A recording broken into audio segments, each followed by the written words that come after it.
Hi wealthy Globers, today we will discuss the home sweet home which we all have dreamed about. It's been an aspiration for generations, a symbol of success and stability.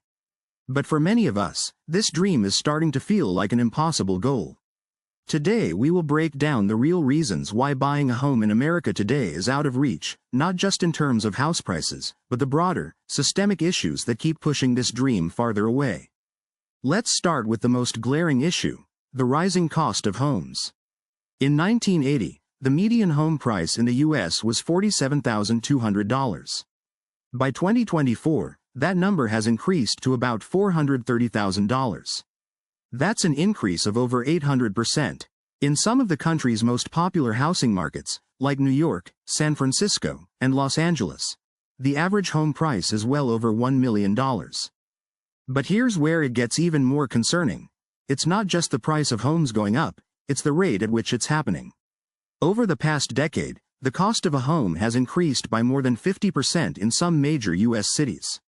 This rapid rise isn't just a result of inflation, it's a housing market that's completely out of sync with wage growth. According to the National Association of Realtors, in 2023, home prices in the U.S. rose by an average of 5.8%. At a time when wage growth was only around 4.5% nationally. That gap isn't sustainable. It's as if wages are not keeping pace with reality. But the situation is even worse for younger buyers, especially those in the first-time homebuyer demographic. Now, let's talk about the down payment. The average down payment on a home in 2024 is 20%. For a $400,000 home, that means you'd need $80,000 up front. The problem is, many of us don't have that. In fact, only about 39% of Americans have enough savings to cover a down payment of this size. Most of us are struggling just to cover day-to-day expenses, let alone save up six figures for a house. So, why are home prices rising so rapidly while wages are stagnating? According to the U.S. Bureau of Labor Statistics, the median household income was about $70,000 in 2023.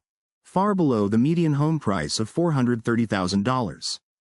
To put this in perspective, in 1985, the median household income in the U.S. was about $22,000, while the median home price was around $78,000. That means you could buy a home with about 3 times your annual salary. Fast forward to today, and that ratio has skyrocketed. Now, the average home price is about 6 times the median wage for young adults. Why is this happening? For one, many industries have seen job outsourcing, automation, and wage stagnation. The COVID-19 pandemic only amplified these issues, as millions of people were laid off or forced into unstable gig economy jobs. These gig jobs, like food delivery, ride-sharing, freelance work, offer flexibility but come with little to no benefits and often pay minimum wage, which makes it impossible to save for a home. While some argue that young people need to live within their means or stop buying avocado toast as if that's the key to home ownership, the issue is much deeper than spending habits. The reality is that we are being asked to perform at a higher level, while we are compensated at the same rate or less than previous generations. In 1970, the average household income was $58,000, adjusted for inflation, and home ownership was more attainable. Today, young adults are faced with higher education costs, skyrocketing housing prices, and job instability, all of which make it nearly impossible to get ahead financially. Now, let's talk about renting, which, for many, is seen as the only option if buying a house feels impossible. But here's the thing. Rents are also rising at an unsustainable rate. According to a report by the National Low-Income Housing Coalition, the average rent for a 2-bedroom apartment in the U.S. reached about $1,500 per month in 2023. In high-demand cities like New York, Los Angeles, or Washington, D.C., rent can easily top $3,000 for a modest apartment.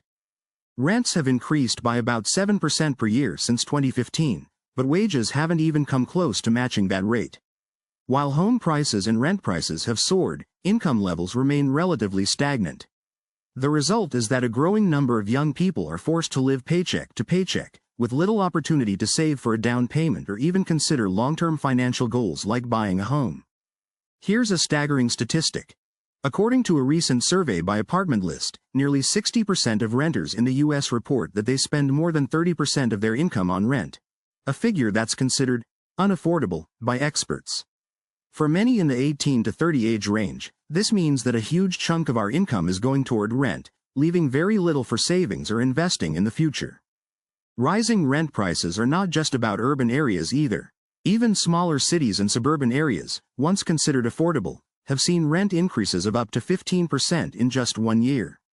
This shift is creating a housing crisis that's impacting almost every part of the country, from big cities to rural areas. This housing crisis doesn't just affect individual finances, it impacts entire communities and the economy as a whole. The American dream is built on the idea that owning a home means financial security. But for many of us, it feels like homeownership is slipping further away.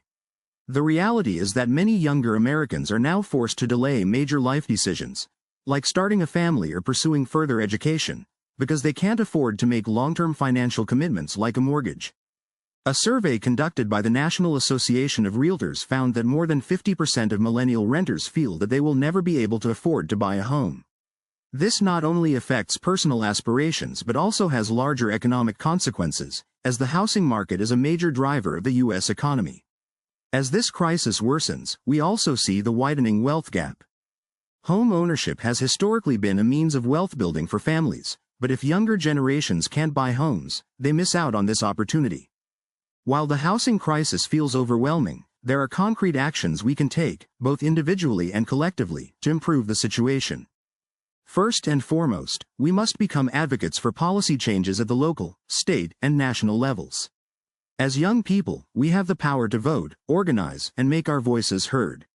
For example, we can advocate for rent control and rent stabilization, pushing for stronger rent control laws in high-demand areas and advocating for rent stabilization policies that prevent unjustifiable rent hikes will help renters avoid being priced out of their homes.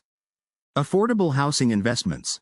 Lobbying local governments to invest in building more affordable housing units in cities and suburbs is key to addressing the shortage. Local zoning laws need to be reformed to make it easier to build multi-family homes and low-income housing developments. Homebuyer assistance programs. We can push for expanded homebuyer assistance programs that help young people access down payments, secure favorable loan rates, and receive support in navigating the home buying process. These programs can include first-time buyer tax credits, down payment assistance, and low-interest loans, especially for those in underserved communities. A major barrier to homeownership for young people is student loan debt. While we may not be able to erase student debt overnight, we can actively support student loan forgiveness programs or advocate for debt relief policies. Contacting representatives, signing petitions, and participating in movements calling for debt forgiveness can help alleviate some of the financial burdens on young adults, enabling us to save for a down payment and afford mortgages. Additionally, we can work to reform student loan repayment options by supporting income-driven repayment plans and public service loan forgiveness programs. By ensuring that young people can manage their debt better, we allow them to focus on building their financial future. One of the most powerful tools we can use to navigate the housing market is financial literacy. Educating ourselves about personal finance, credit scores, savings, and home ownership can provide a huge advantage. Many young people simply don't understand the ins and outs of the mortgage process or the importance of building credit early on. Taking steps to improve financial literacy can be life-changing. Learn how to improve credit scores. Having a higher credit score can significantly lower mortgage rates, which means lower monthly payments. Save for an emergency fund. Before buying a home, it's important to have a safety net in place to avoid financial strain. Start early. The earlier we start saving and budgeting, the better positioned we'll be when it's time to buy a home. On a community level, we can push for solutions that benefit everyone. Communities and organizations can work together to support initiatives such as community land trusts. These are nonprofit organizations that acquire and hold land for the benefit of the community, providing affordable housing options and ensuring long-term housing stability. By supporting or even creating CLT, we can promote home ownership in our communities and prevent displacement due to rising property values. Affordable housing projects. Support local efforts to build more affordable housing, whether it's through petitions, community meetings, or volunteering. Communities that come together to demand affordable housing projects can make a difference in driving local governments to act. Cooperative housing. One alternative to traditional home ownership is the idea of cooperative housing, where residents jointly own and manage housing units. There are many national and local organizations that are working to address housing affordability. Volunteering with or donating to these organizations is one way to support the cause. These organizations work to advocate for affordable housing policies, provide legal assistance to renters, and organize community efforts to ensure fair housing practices. Some examples of these organizations include Habitat for Humanity, builds homes for low-income families and provides affordable home ownership opportunities. National Low-Income Housing Coalition advocates for federal and state policies that address the housing crisis. Local tenant unions work to protect renters from unfair practices and advocate for rent control and affordable housing. At last, I want to add the challenges young Americans face in buying a home are real, complex, and often overwhelming. But while the obstacles may seem insurmountable, they are not impossible to overcome. History has shown us that when people unite and push for change, progress can happen. We are a generation known for our resilience, creativity, and determination. We've faced economic downturns, skyrocketing student debt, and rising living costs, but we've also driven social movements, advanced technologies, and reshaped cultural norms. We have the power to reshape the housing landscape too.